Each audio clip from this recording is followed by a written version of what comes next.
Shalom, Bapak Ibu yang dikasihi oleh Tuhan, saudara-saudara dimanapun Anda berada. Saat ini bersuka cita di dalam Tuhan.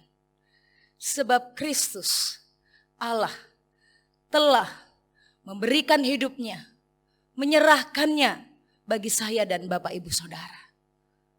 Mari kita bersama, di tempat kita masing-masing, kita akan masuk dalam persiapan kita untuk memasuki ibadah Jumat Agung. Akulah penyebab kematiannya. Akulah penyebab kematian Kristus. Sungguh besar Kau Allahku. Sungguh besar kasih-Mu bagi kami. Mari kita naikkan pujian KPPK nomor 14. Sungguh besar Kau Allahku. Sungguh besar kasih-Mu jika kami melihatnya. Haleluya Tuhan.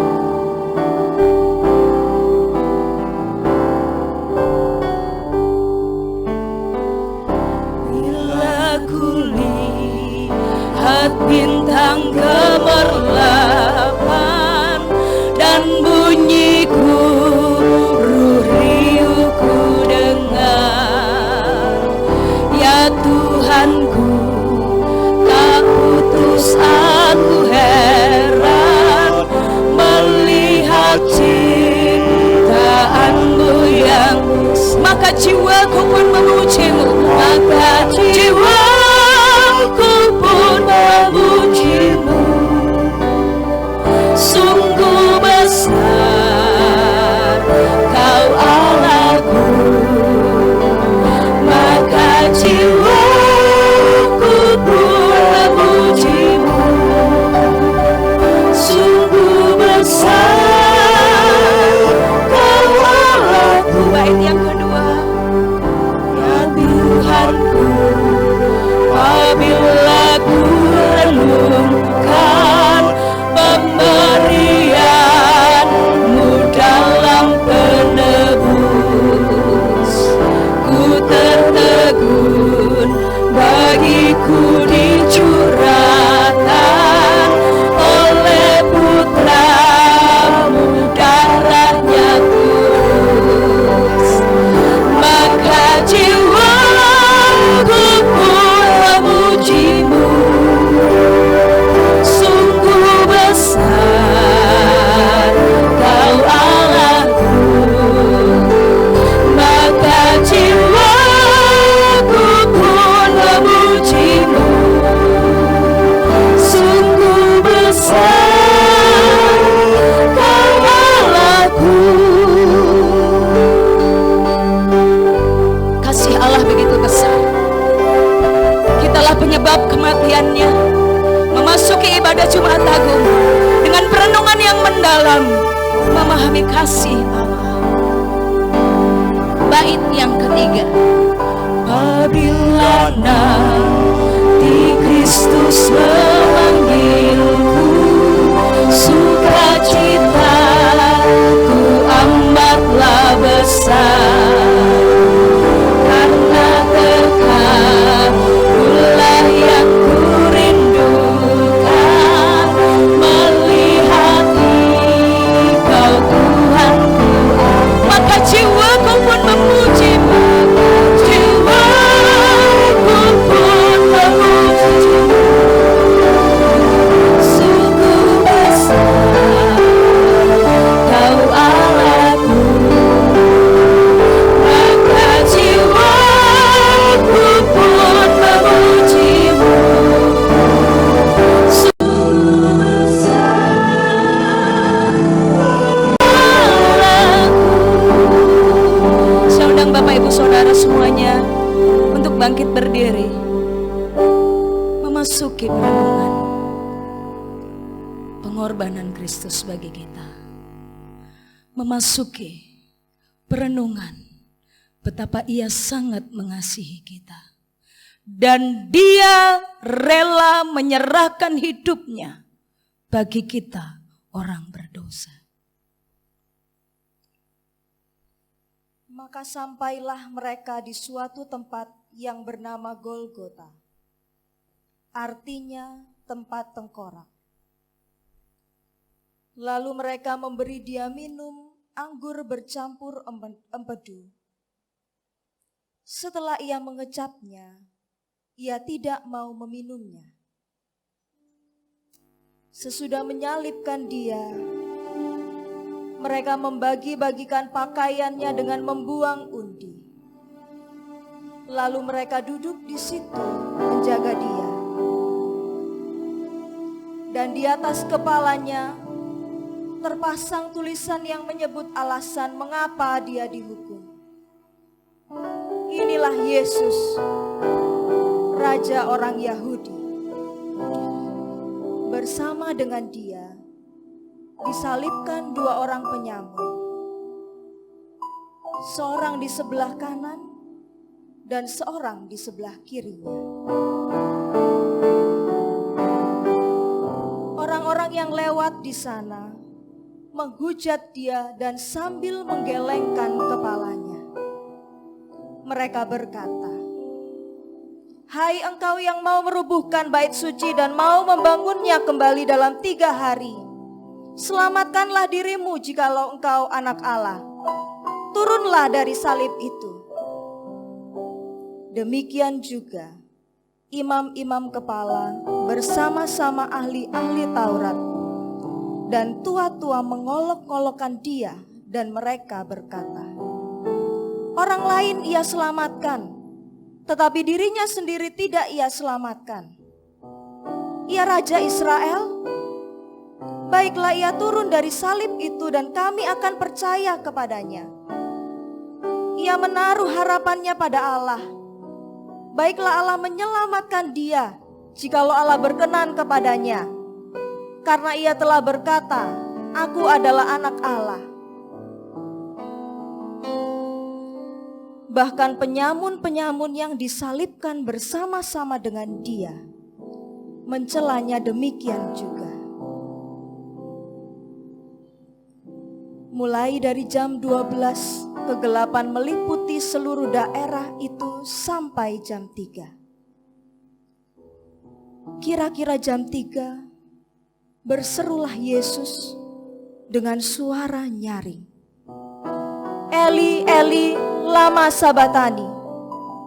Artinya, "Allahku, Allahku, mengapa engkau meninggalkan aku?" Mendengar itu, beberapa orang yang berdiri di situ berkata, "Ia memanggil Elia." Dan segeralah datang seorang dari mereka. Ia mengambil bunga karang, mencelupkannya ke dalam anggur asam, lalu mencucukkannya pada sebatang bulu, dan memberi Yesus minum. Tetapi orang-orang lain berkata, "Jangan, baiklah kita lihat apakah Elia datang untuk menyelamatkan dia." Yesus berseru pula dengan suara nyaring, lalu menyerahkan nyawanya.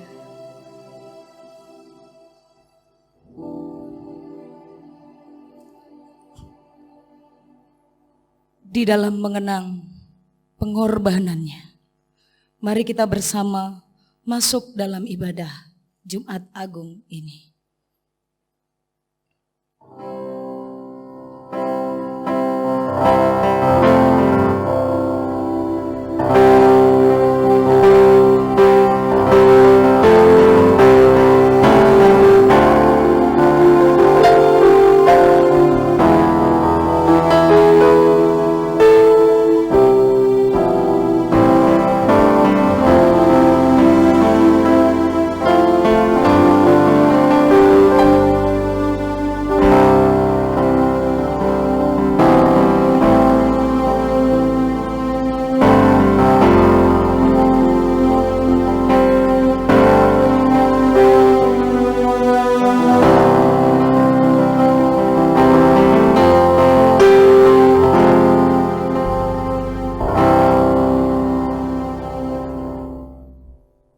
Ibadah ini berlangsung karena kemurahan Tuhan Allah yang menciptakan dunia ini serta memelihara dan menyelamatkan. Kasih karunia menyertai kamu dan damai sejahtera dari Allah Bapa kita dan dari Tuhan Yesus Kristus yang telah menyerahkan dirinya karena dosa-dosa kita untuk melepaskan kita dari dunia jahat yang sekarang ini menurut kehendak Allah dan Bapa kita. Baginya lah kemuliaan selama-lamanya. Amin. Jemaat dipersilahkan duduk.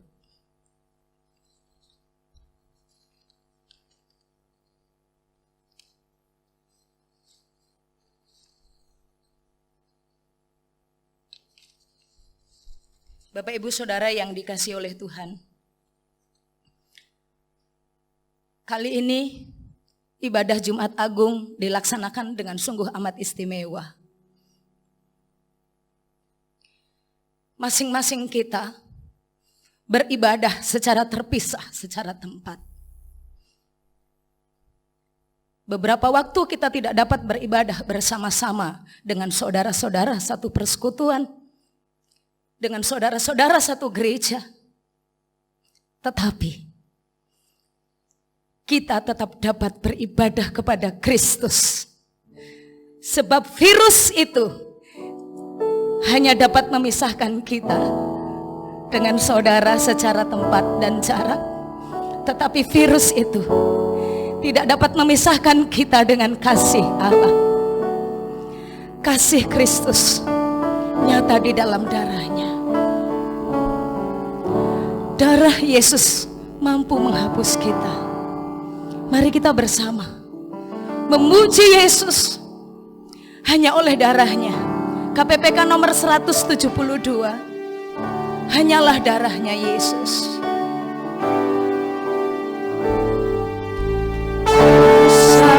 Dapat dihapus hanya oleh darah Yesus.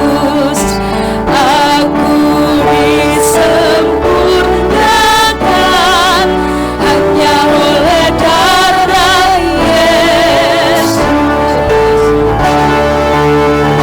Darah yang kudus membasuh dosaku.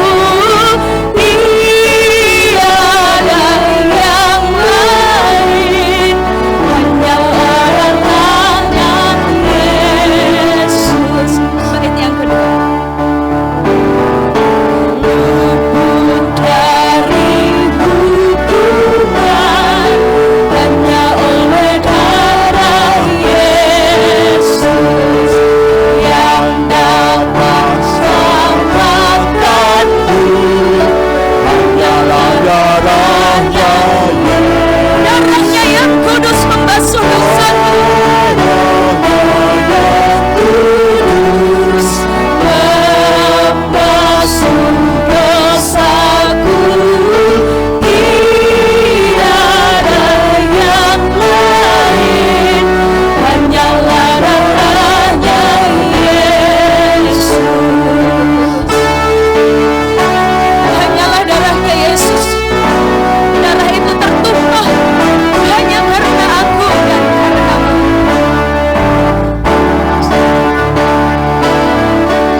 Darahnya Yesus mengampuni dosa. Diampuni hanya oleh darah Yesus.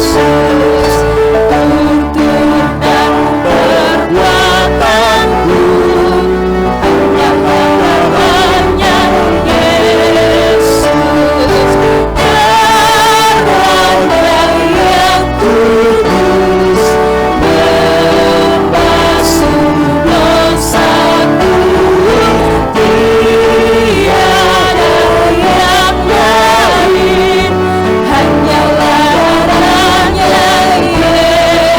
Yesus. Hanyalah darahnya Yesus. Saya undang Bapak Ibu Saudara semuanya untuk bangkit berdiri.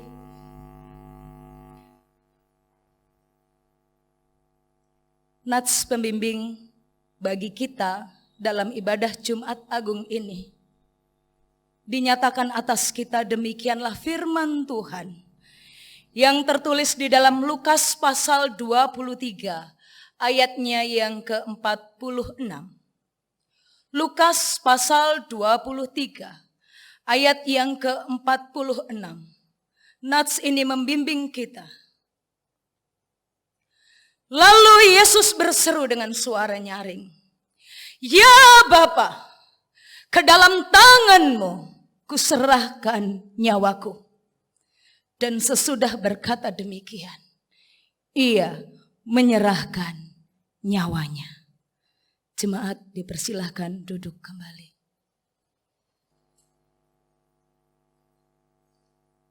Bapak Ibu Saudara yang dikasihi oleh Tuhan,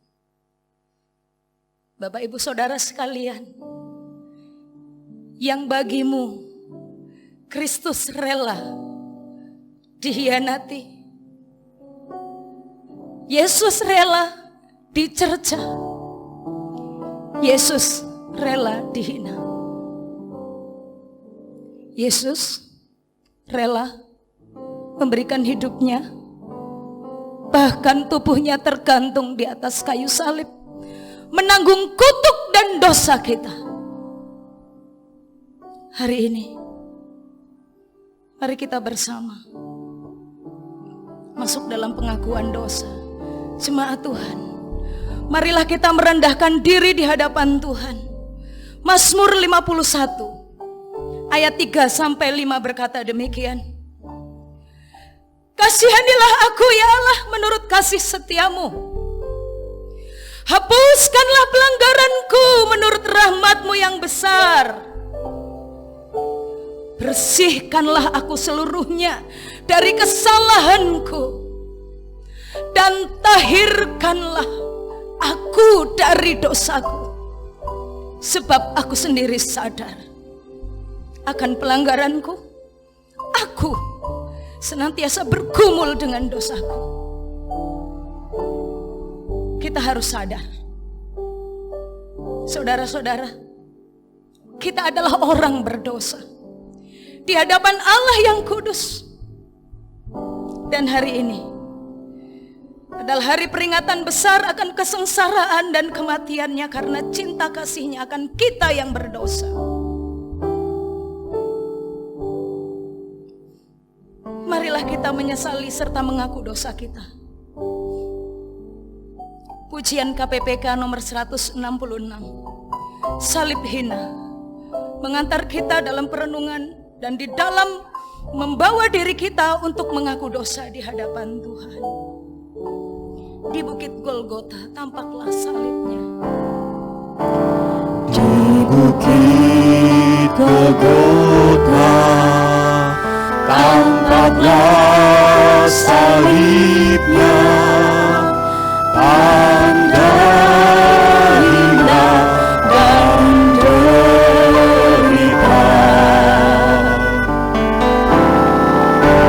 Yesus anak Allah bersama kasih-Nya rela mati bagi manusia. Maka ku tinggikan salibnya, Maka ku tinggikan salibnya.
membawa hati kita di hadapan Allah. Kita akui segala dosa-dosa dan kegagalan kita. Silahkan mengambil waktu teduh, berdoa mengaku dosa di hadapan Tuhan. Sebab kuasa darahnya telah dicurahkan bagi kita. Kuasa darahnya sanggup menghapus dosaku dan dosamu.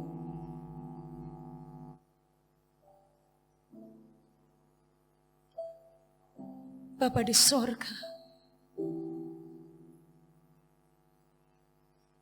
kami pandang salib-Mu yang mulia. Kami pandang tubuh-Mu yang tergantung di atas kayu salib yang hina itu. Tetapi di sana terletak kemuliaan surga. Sebab kami manusia yang hina. Sebab kami manusia yang lemah. Sebab kami manusia yang kecil. Sebab kami manusia yang tidak berarti. Kami manusia yang terkutuk dan bercela. Kau pandang berharga di salib-Mu. Terima kasih Tuhan. Kami mengaku kami adalah orang berdosa. Ampunilah kami. Sucikanlah kami dengan darah-Mu yang kudus dan mulia. Sehingga kami beroleh kasih karunia keselamatan kekal. Sehingga kami beroleh pengampunan daripada Bapa. Berkati setiap kami. Dan kami terima pengorbanan-Mu di atas kayu salib. Menghapuskan kutuk, menghapuskan celah, noda dan dosa kami.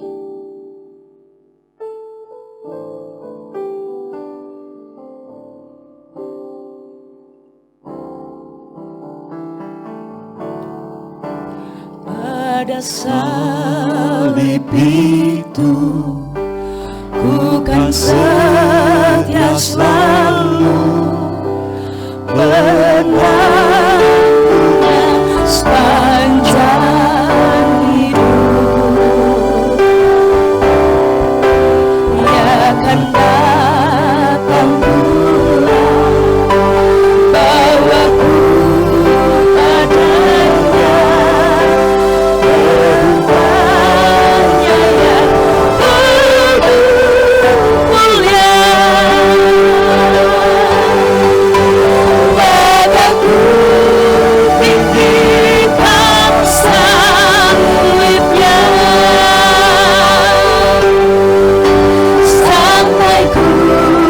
Berjumpa dengan Dia, ku mau tanggung salib yang indah, demi buktinya orang mulia.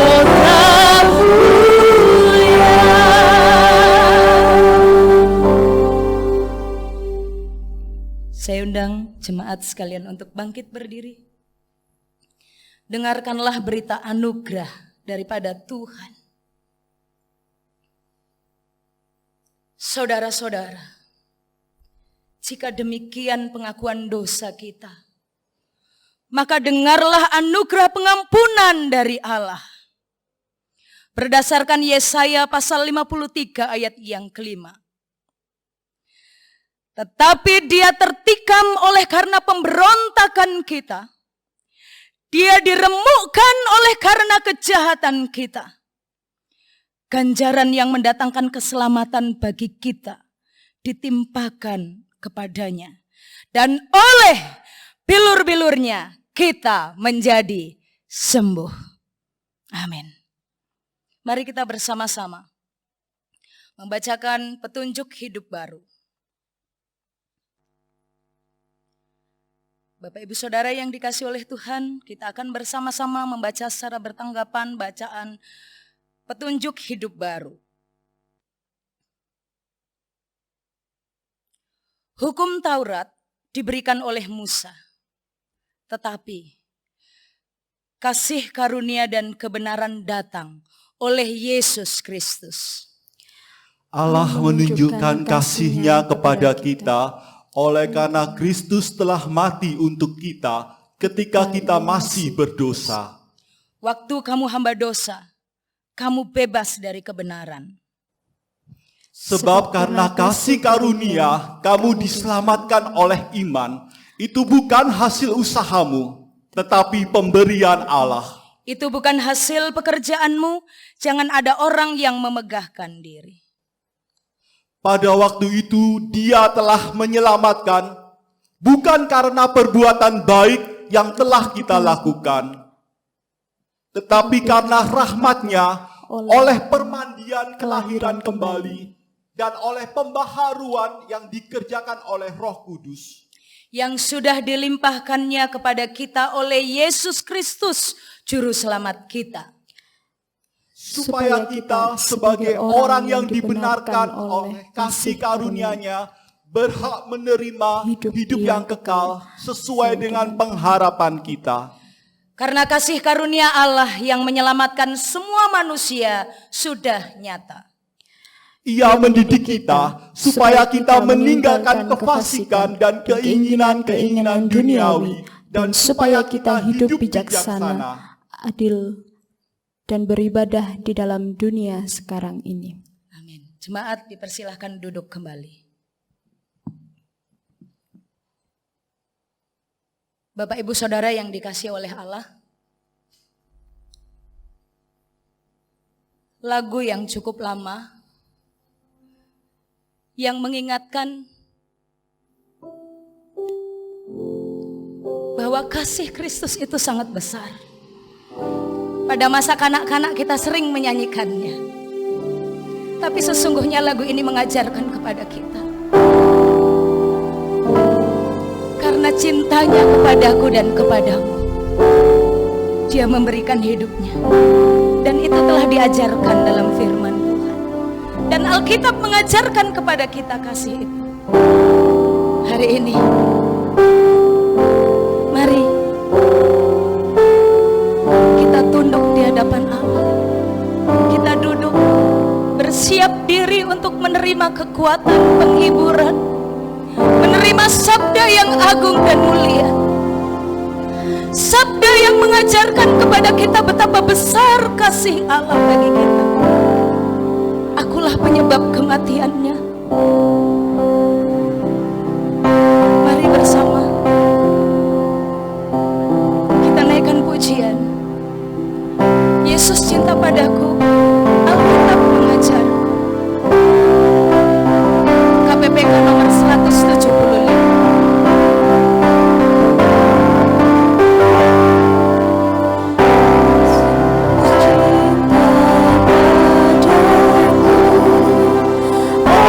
Bagi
Ibu saudara bangkit berdiri untuk menyambut firman Tuhan yang akan disampaikan oleh Bapak Pendeta Agus. Kita naikkan pujian bait yang ketiga.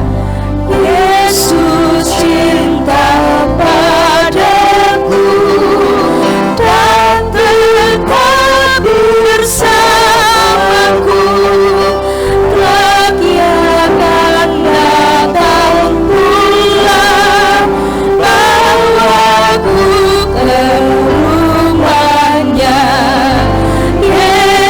Yesus Tuhanku, Yesus cintaku,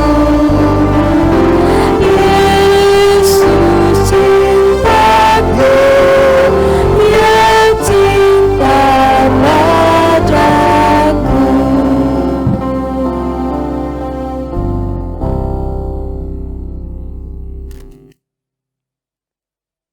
Mari kita berdoa. Ya Tuhan Allah Bapa kami yang di surga, pada saat ini kami datang kepadamu ya Tuhan, dalam memperingati kesengsaraanmu pada saat ini. Kami rindu untuk mendengarkan firman-Mu ya Tuhan, agar menguatkan kami di dalam menjalani kehidupan ini di tengah-tengah masa-masa yang sulit ini.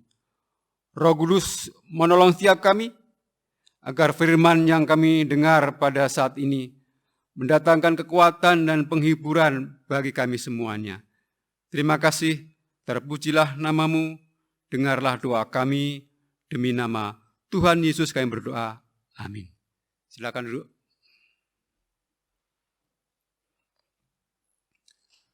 Bapak Ibu yang dikasihi Tuhan, di mana saja Bapak Ibu berada, pada saat ini kita akan merenungkan satu tema yang sudah disampaikan oleh pembawa acara tadi, yaitu aku penyebab kematiannya. Aku penyebab kematiannya. Mari kita membuka Alkitab kita. Yang pertama-tama akan kita buka dari 1 Timotius pasal 1 ayat yang ke-15.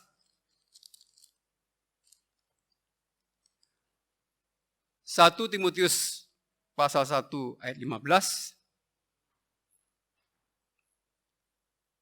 Demikian bunyi firman Tuhan. Perkataan ini benar dan patut diterima sepenuhnya. Kristus Yesus datang ke dunia untuk menyelamatkan orang berdosa, dan di antara mereka akulah yang paling berdosa. Kemudian kita buka lagi dari 2 Korintus pasal yang ke-5 ayat 20 dan 21. 2 Korintus pasal yang ke-5 ayat 20 sampai yang ke-21, demikian bunyinya. Jadi, kami ini adalah utusan-utusan Kristus, seakan-akan Allah menasihati kamu dengan perantaraan kami. Dalam nama Kristus kami meminta kepadamu, berilah dirimu didamaikan dengan Allah. Dia yang tidak mengenal dosa, telah dibuatnya menjadi dosa karena kita, supaya dalam Dia kita dibenarkan oleh Allah. Bapak Ibu yang dikasihi Tuhan, kalau pada saat ini kita memperingati kesengsaraan Kristus atau kematian Kristus di atas kayu salib, maka sebenarnya ungkapan mengenai Kristus yang mati di atas kayu salib itu sudah biasa kita sampaikan melalui pengakuan iman rasuli dalam setiap kebaktian kita masing-masing pada hari Minggu.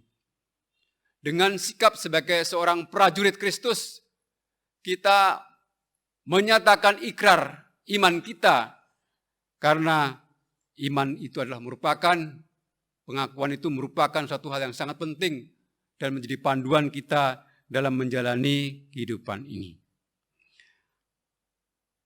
Aku percaya kepada Allah, Bapa yang Maha Kuasa, Khalik langit dan bumi, dan kepada Yesus Kristus anaknya yang tunggal Tuhan kita, yang dikandung dari Roh Kudus, lahir dari anak darah Maria, menderita sengsara di bawah pemerintahan Pontius Pilatus, disalibkan, mati, dan dikuburkan. Jadi saudara kalian, mengenai kesengsaraan dan kematian Kristus itu diutamakan atau diutarakan melalui ungkapan bahwa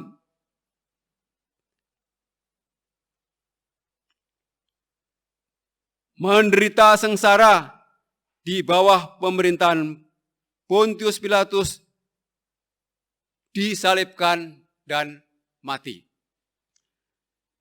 Di sini ada satu tokoh yang diungkapkan dalam pengakuan iman rasuli, yaitu Pontius Pilatus. Pada waktu itu, Pontius Pilatus itu menjadi wali negeri di Yudea,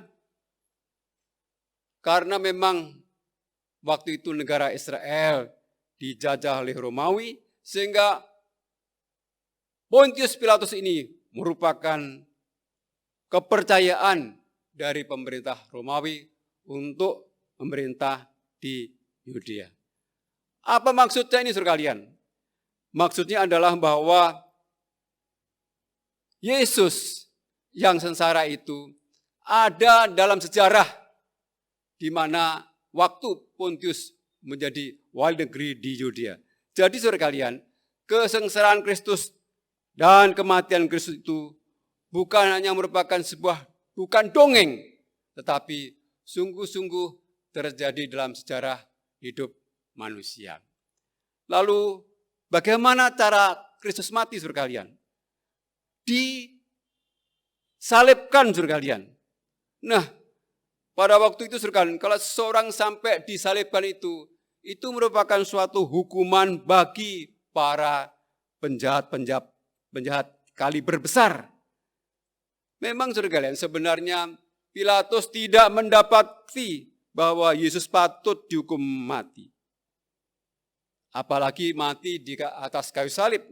Tetapi desakan dari orang-orang Yahudi waktu itu, yaitu para pemimpin-pemimpin agama yang meneriakkan, salibkan dia, salibkan dia, salibkan dia. Maka saudara kalian, Pilatus ini kemudian mengikuti kemauan mereka.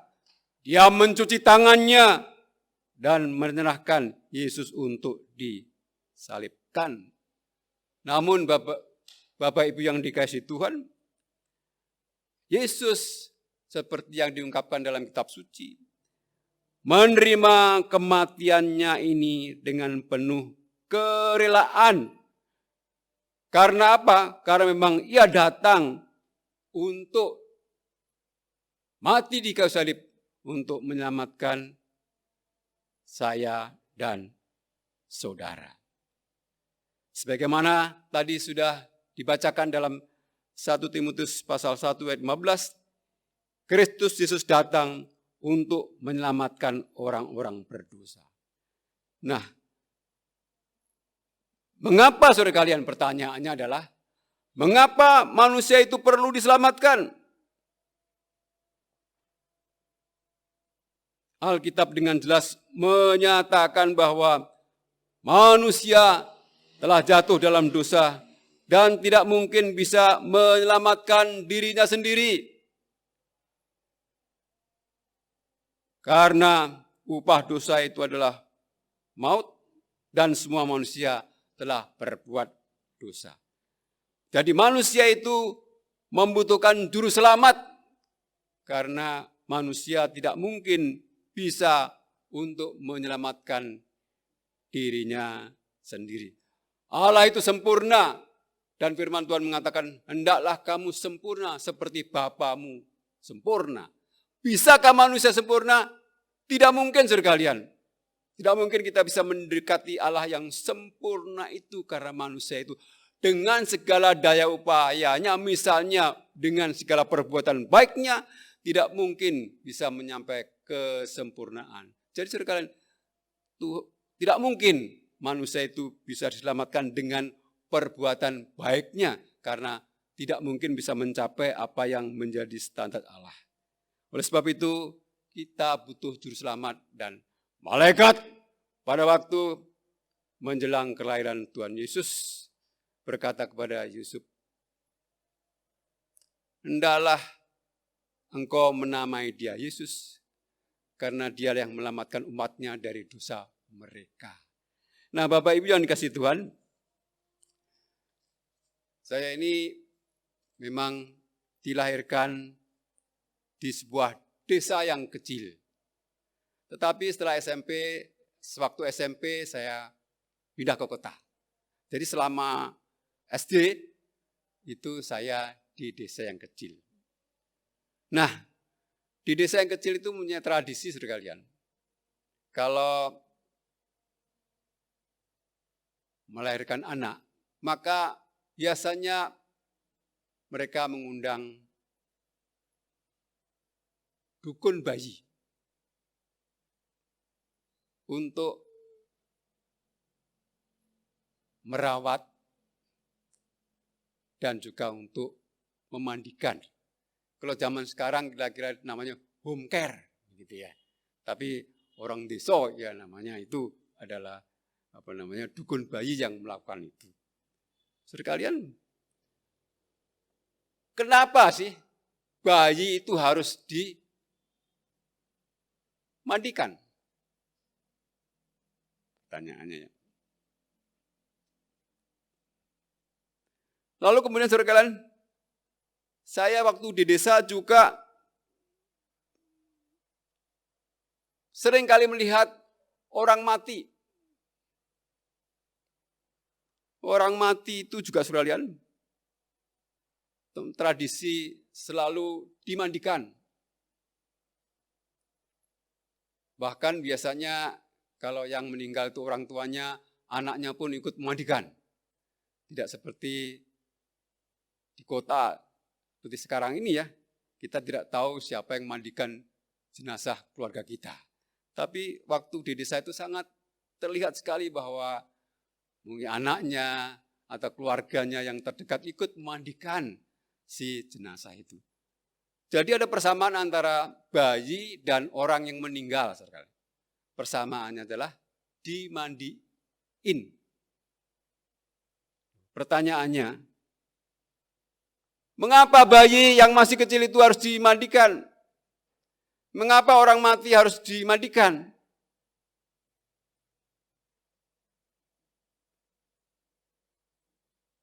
Jawabannya sederhana, saudara kalian. Karena mereka tidak bisa mandi sendiri. Baik bayi maupun orang yang meninggal itu. Gambaran ini menggambarkan kita, saudara kalian, sebagai orang berdosa, kita tidak mungkin bisa menyelamatkan diri kita sendiri. Maka Kristus datang untuk menyelamatkan manusia yang berdosa. Itu yang pertama, saudara. Yang kedua, saudara kalian, kita renungkan di dalam 2 Korintus pasal 5 ayat 20 sampai 21 tadi dinyatakan bahwa seperti tertulis, jadi kami ini adalah utusan-utusan Kristus, seakan-akan Allah menasihati kamu dengan perantaraan kami. Dalam nama Kristus kami minta kepadamu, berilah dirimu didamaikan dengan Allah. Dia yang tidak mengenal dosa telah dibuatnya menjadi dosa karena kita, supaya dalam Dia kita dibenarkan oleh Allah. Nah, ayat-ayat sebelumnya itu menyatakan, saudara kalian, bahwa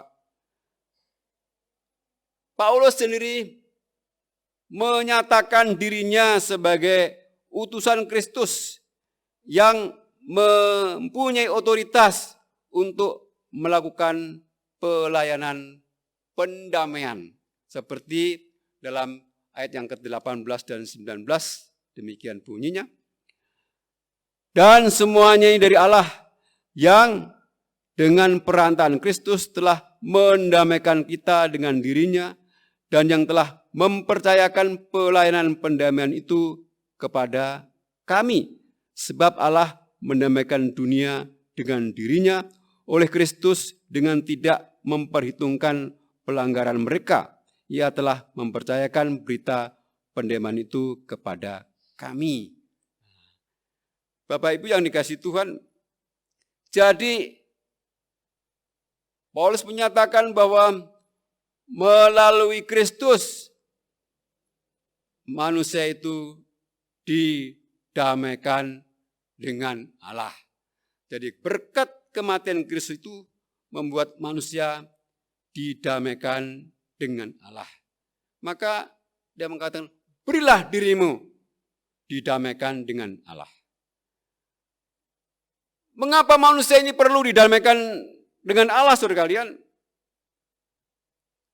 Yesaya pasal 59 ayat 1 dan 2 menyatakan dengan tegas bahwa sesungguhnya tangan Tuhan tidak kurang panjang untuk menyelamatkan dan pendengarannya tidak kurang tajam untuk mendengar. Tetapi yang merupakan pemisah antara kamu dan Allahmu ialah segala kejahatanmu, segala dosamu. Jadi dosa itu membuat Allah itu atau manusia itu berseteru atau berlawanan dengan apa yang Allah kehendaki. Nah, kata pendamaian dalam bagian Alkitab ini mengandung pengertian seperti ini, saudara kalian. Berarti menjadi baik, teraduk, dan juga menyatukan. Jadi pendamaian atau damai itu maksudnya itu menjadi baik, teraduk, dan menyatukan.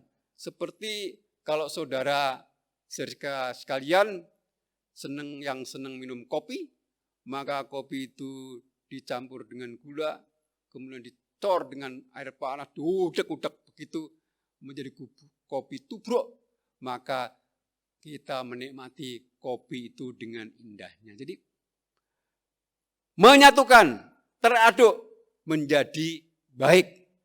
Nah, saudara sekalian, kalau diterjemahkan itu istilahnya adalah rekonsiliasi. Ingat kata-kata rekonsiliasi, saudara sekalian. Kata ini menjadi populer saat sesudah Pak Jokowi dinyatakan sebagai terpilih sebagai presiden tahun 2020 sampai 2024. Dan kemudian kita tahu bersama bahwa memang kenyataannya Pak Jokowi itu dilantik jadi presiden. Nah, tapi sebelum itu, saudara sekalian, memang terjadi suatu ketegangan yang luar biasa. Pilpres tahun 2019 yang lalu merupakan pilpres yang betul-betul menguras tenaga dan waktu yang begitu luar biasa. Karena memang kontestannya antara Pak Prabowo dan Pak Jokowi itu merupakan pertandingan sesi yang kedua, begitulah kira-kira ya. Nah, pertanyaannya adalah, mana lebih tegang, mana lebih mencemaskan, Pilpres atau Corona?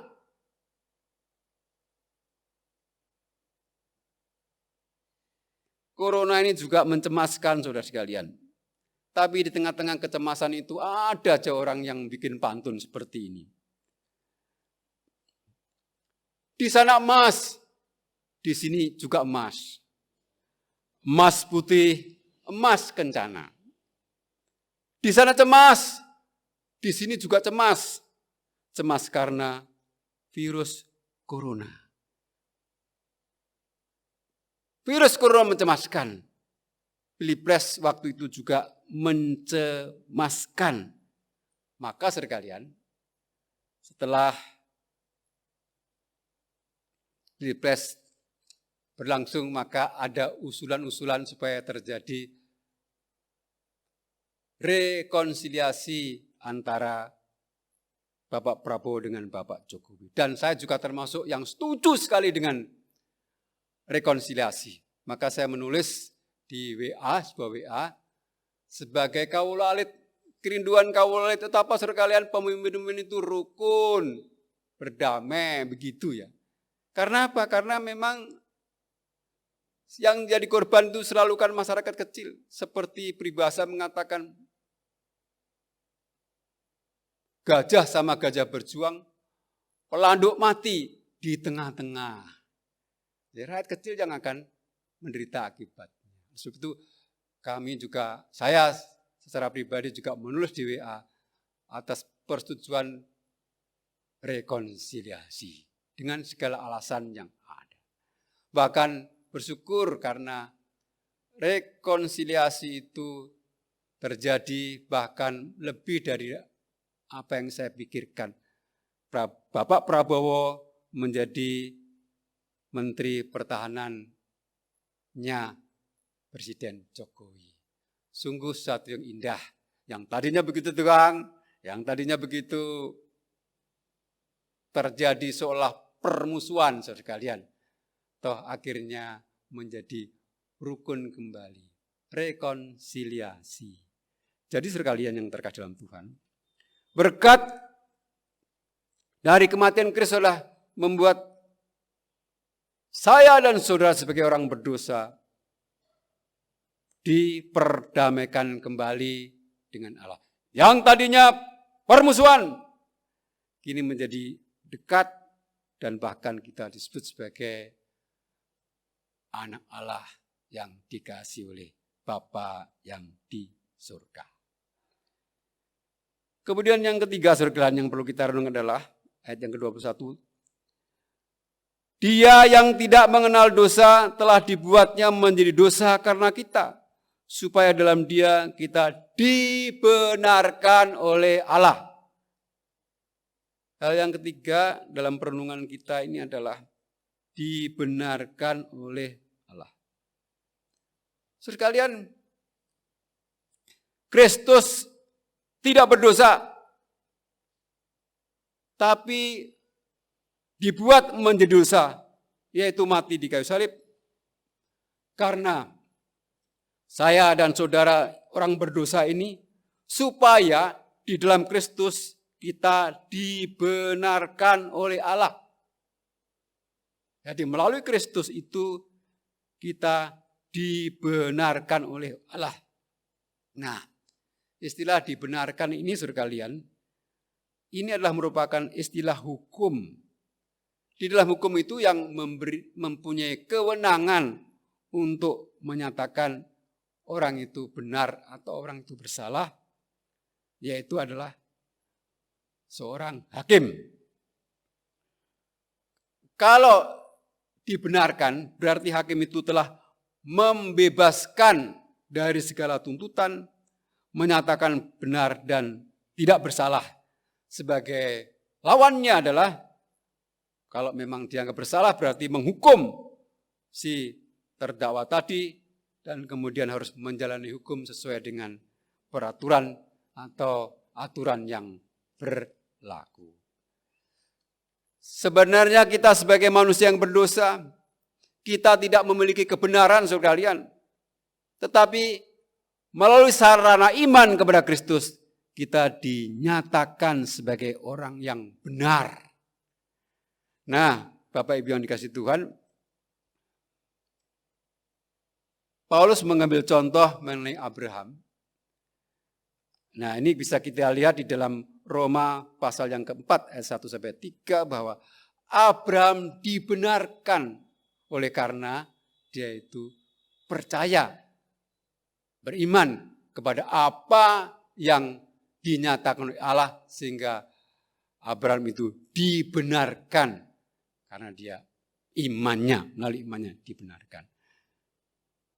Bapak Ibu yang dikasihi Tuhan, jadi kalau kita itu dibenarkan, itu berarti saudara kalian, kita seharusnya menjadi manusia yang rendah hati. Karena apa? Karena sebenarnya kita ini bukan orang benar, tapi kematian Kristus telah membenarkan kita. Sehingga kita bisa dengan penuh kemantapan menjalani kehidupan ini. Bukan hanya dibenarkan nanti pada waktu kedatangan Kristus yang kedua kali, tapi sekarang ini juga saudara, kita yakin melalui iman kita itu dibenarkan oleh Allah. Kita bukan orang benar, tapi orang yang dibenarkan oleh Allah. Sehingga kita bisa mantap dalam menjalani kehidupan ini bersama dengan Tuhan. Nah, Bapak Ibu yang dikasihi Tuhan, di bawah tema Aku penyebab kematian Kristus. Kristus mati untuk menyelamatkan orang berdosa. Saya dan saudara adalah orang berdosa. Kitalah penyebab kematiannya. Tapi pertanyaannya saudara kalian, apakah kita memang juga menyadari dan mengalaminya secara pribadi bahwa sebenarnya Kristus mati itulah akibat daripada dosa-dosa kita. Saudara kalian yang terkasih dalam Tuhan, saya di rumah itu memasang tanda salib. Karena saya diberi oleh seorang teman, salibnya tidak terlalu besar. Ya, salibnya kecil saja. Tapi dibuat dari pohon lugu kelapa. Pohon kelapa atau gelugu. Sehingga serat-seratnya itu bagus sekalian. Karena tanda salib ini bagus, maka saya pasang di rumah saya. Apa sih sebenarnya kok harus pasang salib? Apa ben setan wedi? Sekalian enggak saudara kalian. Tanda salib dipasang khususnya di rumah saya itu supaya saya selalu ingat akan kasih Tuhan yang besar. Dia disalib untuk menebus dosaku. Orang yang tidak benar tapi dibenarkan oleh Tuhan. Allah begitu mengasihi kita semua sehingga Dia mengkaruniakan anak yang tunggal supaya barang siapa yang percaya kepadanya tidak binasa melainkan beroleh hidup yang kekal. Bapa telah menyerahkan Yesus Kristus mati di kayu salib untuk menebus dosa saya dan saudara. Jadi sekalian, pada saat ini kita mendapati bahwa Kristus mati untuk dosa-dosa kita. Dan dampak daripada kematian Kristus itu membuat saya dan saudara didamaikan dengan Allah. Dan juga saya dan saudara dibenarkan oleh Allah. Suatu yang sangat luar biasa yang Tuhan berikan kepada kita. Tidak ada kasih yang lebih besar daripada Kristus yang mengkorbankan dirinya untuk saya dan saudara. Oleh sebab itu saudara kalian, bagaimana saat kita sekarang yang terlibat di dalam pelayanan, di dalam gereja, atau di lembaga-lembaga Kristen lainnya, tatkala kita merenungkan kasih Tuhan yang begitu luar biasa. Apakah saudara betul-betul menghargai pengorbanan Kristus yang begitu luar biasa itu?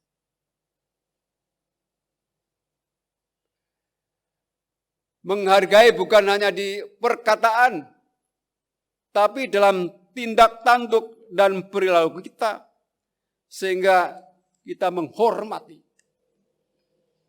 akan kasih Tuhan yang besar itu, yang membuat kita itu ada rasa mengagumi Tuhan yang luar. Kita ini kecil, tapi Tuhan mengasihi kita dengan kasih-Nya yang begitu besar.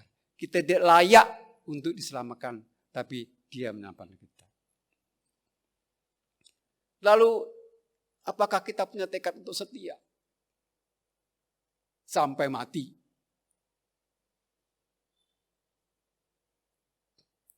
Melalui virus corona ini sebenarnya sekalian, kita semua ini diuji oleh Tuhan sebenarnya. Apakah melalui virus ini yang membuat kita tidak bisa beribadah di gedung gereja seperti biasanya itu, dan harus beribadah di rumah-rumah kita masing-masing? Apakah kita akan punya tekad untuk setia? Karena Dia sudah mengasihi kita lebih dahulu dengan pengorbanannya di atas kayu salib. Sekalian, setia. Dan apakah kita juga melayani Tuhan dengan penuh kerendahan hati dan untuk kepentingan kemuliaan Tuhan, bukan untuk kepentingan diri sendiri. Jadi melalui perenungan ini, saudara kalian, kita seharusnya makin rendah hati karena kita sebenarnya bukan siapa-siapa, tapi Allah begitu mengasihi kita. Kita jujur sekarang, kadang-kadang dalam pelayanan kita ingin merampas kemuliaan Allah yang seharusnya untuk Allah. Tapi kita mau melakukan perampasan itu, mungkin dengan sengaja atau tidak sengaja. Tapi melalui renungan saat ini kita diingatkan bahwa kita mau mengembalikan segala hormat, puji dan kemuliaan bagi Tuhan. Karena setiap pelayanan kita sebenarnya adalah untuk Tuhan. Bukan untuk kepentingan kita, untuk kemegahan kita, untuk kehormatan kita, tapi untuk kehormatan nama Tuhan. Selamat memperingati kesengsaraan Kristus. Tuhan memberkati. Mari kita berdoa.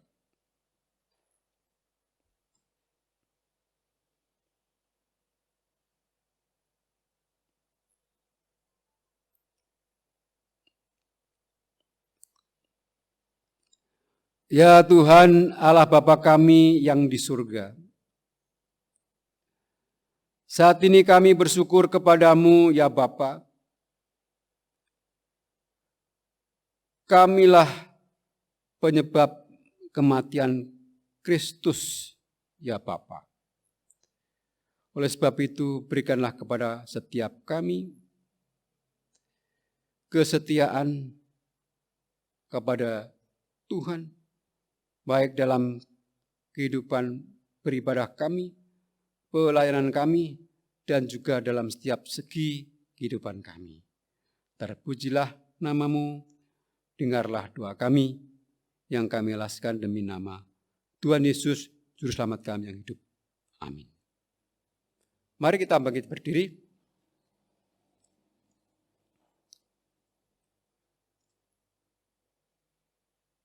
Dan kita bersama-sama akan mengikrarkan pengakuan iman rasuli.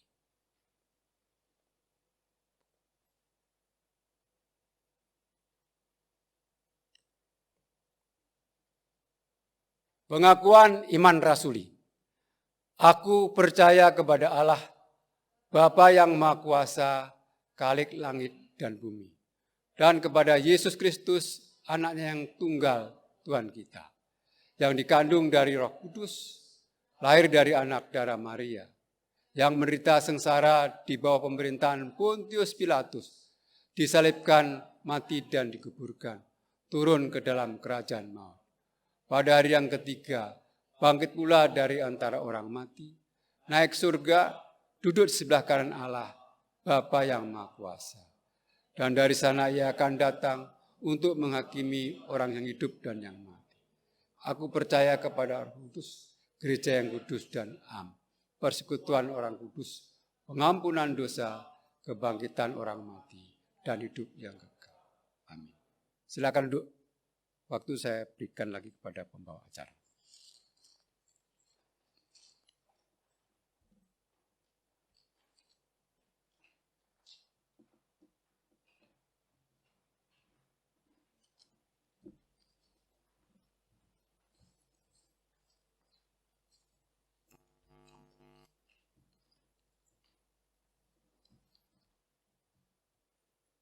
Bapak Ibu yang dikasihi oleh Tuhan,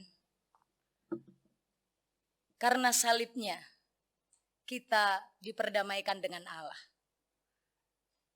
Karena salibnya kita dibenarkan. Hidup kita menjadi baru. Hidup kita diubahkan. Karena salibmu. Untuk meresponi bagian firman Tuhan ini, mari kita bersama menaikkan pujian. Karena salibmu. Hanya Kau Tuhan di hidupku. Kau memberikan kami hidup yang baru. Darah-Mu menyucikan dan memulihkan hidup kami. Amen.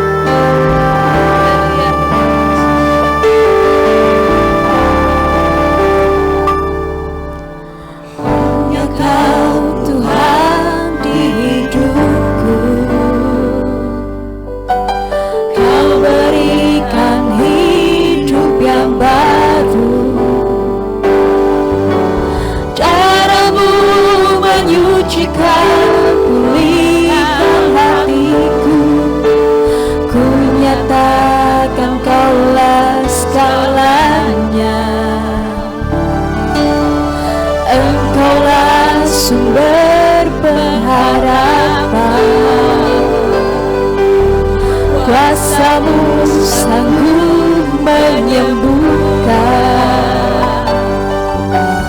Jiwaku pun berserah hanya kepadamu. Yesus, Kaulah segalanya. Karena salib-Mu ku hidup. Karena salib-Mu ku menang. Engkau yang berkuasa sanggup untuk melakukan mujizat-Mu.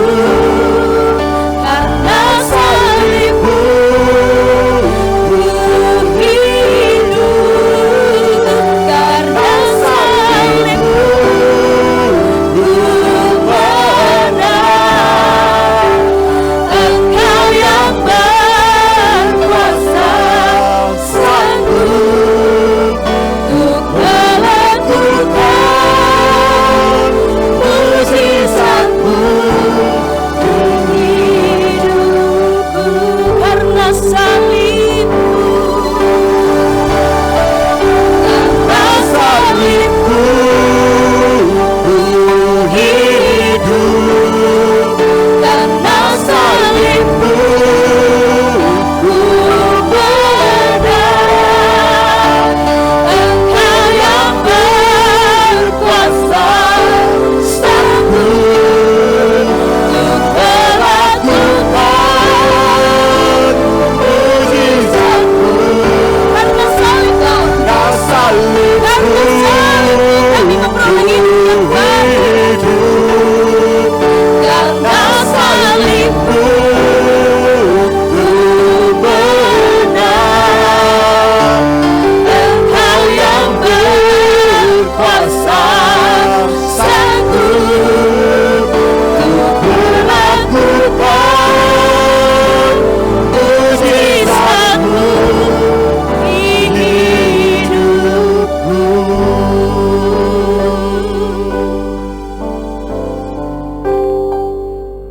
Sungguh, hanya karena kuasa salibnya, Tuhan mempersembahkan dirinya Tuhan Yesus mempersembahkan hidupnya bagi kita. Bapak, Ibu, Saudara sekalian, sidang jemaat yang dikasihi oleh Allah. Dalam ibadah kita masing-masing, di tempat kita masing-masing. Hari ini kita diingatkan betapa Kristus memberikan persembahan yang terbaik dan termulia karena wujud nyata kasih-Nya. 1 Tawarik pasal yang ke-29 ayat 17. 1 Tawarik pasal 29 ayat 17. Demikianlah firman Tuhan. Aku tahu, ya Allahku, bahwa Engkau adalah penguji hati dan berkenan kepada keikhlasan. Maka aku pun mempersembahkan semuanya itu dengan sukarela dan tulus ikhlas. Dan sekarang umat-Mu yang hadir di sini telah kulihat memberikan persembahan sukarela kepadamu dengan sukacita. Bapak, Ibu, Saudara, mungkin secara langsung hari ini kita tidak dapat memberikan persembahan kita. Tetapi ingatlah bahwa memberikan persembahan adalah bagian hidup dari orang-orang percaya. Mempersembahkan persembahan syukur, mempersembahkan persembahan di hadapan Allah adalah bagian dari bentuk ibadah kita sebagai orang-orang yang telah menerima kasih karunia Allah. Persembahan Bapak Ibu Saudara dipersiapkan, dapat diberikan secara transfer dalam nomor rekening yang ada di warta atau yang tampil di layar Bapak Ibu Saudara saat ini. Atau Bapak Ibu dapat menggunakan cara yang kedua, persembahan itu Bapak Ibu persiapkan, tempatkan di amplop terbaik bagi Tuhan.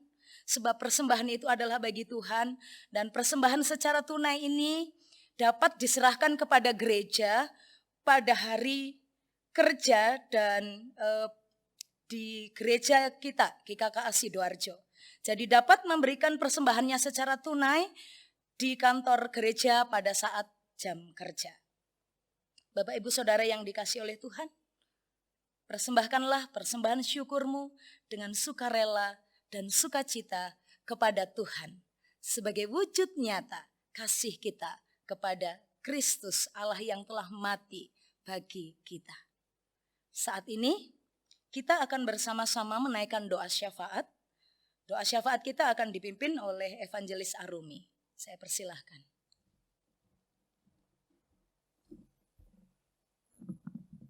Mari Bapak Ibu yang dikasihi Tuhan, kita bersama-sama akan bersyafaat. Kita berdoa. Bapa di dalam kerajaan surga, segala pujian dan syukur kami terus naik di hadapan Tuhan. Oleh karena sekalipun di dalam kondisi yang ada, kami harus beribadah di rumah kami masing-masing. Tetapi kami bersyukur karena kami masih boleh memperingati akan pengorbanan-Mu di atas kayu salib demi keselamatan kami semua. Kami memuliakan Engkau ya Tuhan, karena kami tidak sia-sia di dalam menjalani kehidupan kekristenan kami. Sebab Engkaulah Tuhan yang menjadi alasan untuk kami tetap mengerjakan keselamatan kami. Namun pada saat ini kami juga bersatu hati, berseru di hadapan Tuhan. Lepaskanlah kami dari segala situasi yang saat ini Tuhan, menghalangi kami beribadah secara tatap muka. Dan tolonglah kami ya Bapa, supaya kembali kondisi kami boleh kembali beribadah tatap muka dan di dalam gedung gereja. Karena itulah kerinduan kami ya Bapa. Dengarlah kiranya permohonan kami Tuhan, karena kami percaya Engkau melihat akan hati kami. Kami juga berdoa bagi setiap peribadatan Jumat Agung di gereja-gereja di seluruh Indonesia, bahkan di seluruh dunia. Kiranya berkat pertolongan Tuhan menyertai kami. Kami juga terus berdoa memohon pertolongan Tuhan, sekalipun di dalam situasi yang ada saat ini, biarlah pekerjaan Injil boleh tersampaikan dengan cara-cara Tuhan, melalui media-media sosial, melalui jaringan-jaringan internet. Kami berdoa supaya Tuhan terus menolong biar nama Tuhan, kesaksian akan berita Injil sampai kepada mereka yang belum mendengar akan Engkau. Dan biarlah keselamatan juga mereka peroleh seperti yang kami peroleh saat ini. Terima kasih ya Tuhan. Kami juga berdoa menyerahkan untuk ibadah dan perayaan Paskah yang akan kami adakan di hari Minggu nanti. Kiranya Tuhan yang memberkati dan menolong di dalam seluruh persiapannya. Kami berdoa untuk tim pelayan pujian, hamba-hambamu yang akan menyampaikan firman Tuhan di tiap-tiap gereja dan khususnya di gereja kami. Bahkan kami juga berdoa menyerahkan untuk tim multimedia dan sound system yang terlibat di dalam menyediakan, mengupayakan kami di dalam peribadatan. Tuhan memberkati mereka semua di dalam kekuatan kesehatan yang Tuhan beri. Tuhan menolong di dalam segala upaya dan jerih lelah yang mereka kerjakan. Dan biarlah Tuhan yang akan mengupahi mereka sesuai dengan keadilan-Mu ya Bapa. Dan kami memohon pertolongan Tuhan, sekalipun kami melaksanakan ibadah tidak secara langsung dan tidak secara tatap muka, tetapi biarlah penghormatan akan Engkau tetap ada pada diri kami. Terima kasih ya Bapa, terpujilah nama Tuhan.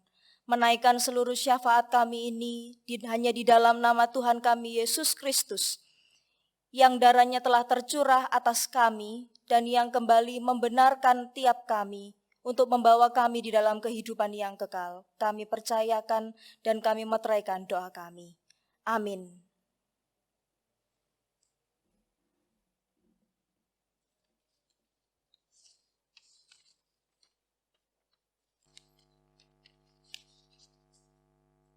Bapak, Ibu, Saudara yang dikasihi oleh Tuhan, kita telah berada di penghujung ibadah pada saat ini. Saya undang kita semuanya untuk bangkit berdiri. Kita akan menaikkan pujian doksologi, pengutusan dan doa berkat oleh Pendeta Agustinus Raharjo. Mari kita bersama menaikkan doksologi.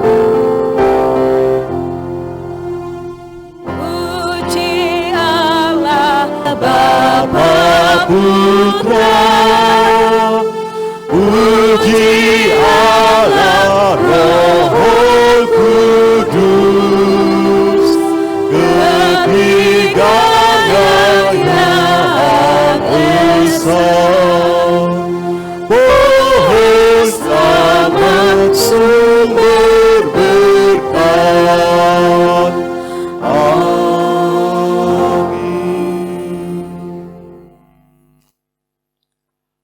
Arahkanlah hatimu kepada Tuhan. Kami mengarahkan hati kepada Tuhan. Jadilah umat yang taat dan setia melaksanakan rencana Allah dalam kehidupan ini. Kami siap melakukannya. Terpujilah Kristus Juru Selamat kita. Kini dan selama-lamanya. Jemaat yang dikasihi Tuhan, terimalah berkat Tuhan.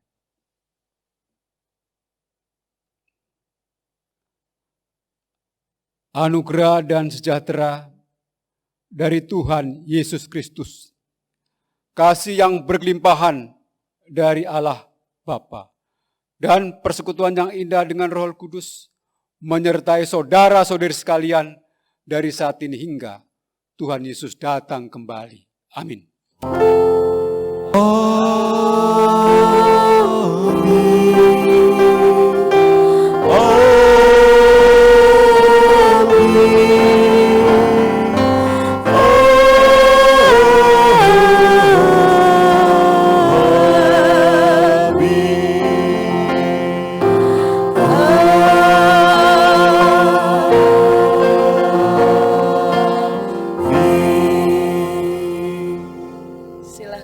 Bersaat teduh. Selamat Jumat Agung. Kasih Kristus memberkati Bapak Ibu Saudara bersama dengan keluarga dimanapun kita berada. Amin.